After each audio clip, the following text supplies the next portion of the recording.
السلام عليكم شباب، شلونكم؟ شو اخباركم؟ أنا سجاد من العراق بغداد.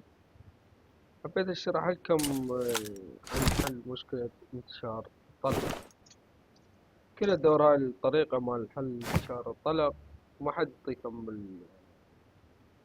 الطريقة الصحيحة. واحد يقول لك فعل EVN والثاني ما اعرف شنو، وواحد ما اعرف شو يقول لك صوت البنج. هو صحيح صوت البنج اذا كان يعني الدمج وهمي بس هذا.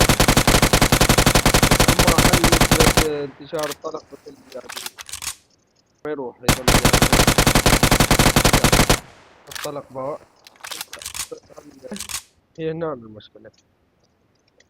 الحساسية هاي على العدسة مو جيروسكوب، لا، يفضلها بدون منظار. يفضل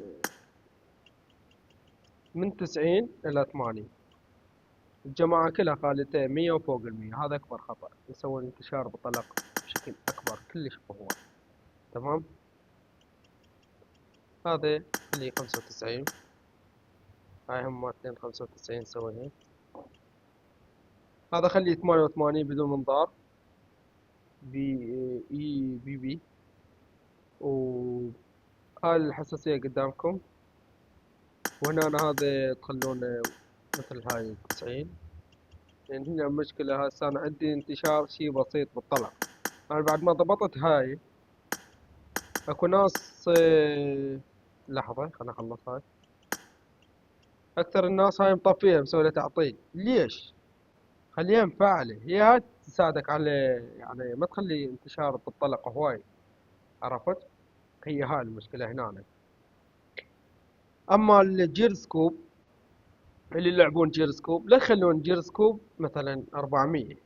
هاي 400 وهاي 400. هاي أكبر خطأ. أكبر خطأ هنا حيصير عندك انتشار مو طبيعي، ومستحيل تسيطر على الانتشار. خلي أقوى شي جيرسكوب عندك متعلم على السرعة، سوي 300. حاول قوي روحك عليه. تمام. وهنا مثلا انتشار مثل هذا العدو هاي ما يمكن ضيعت طلقة واحدة صارت كذي. أما البقية كلها شوف هسه هاي هاي.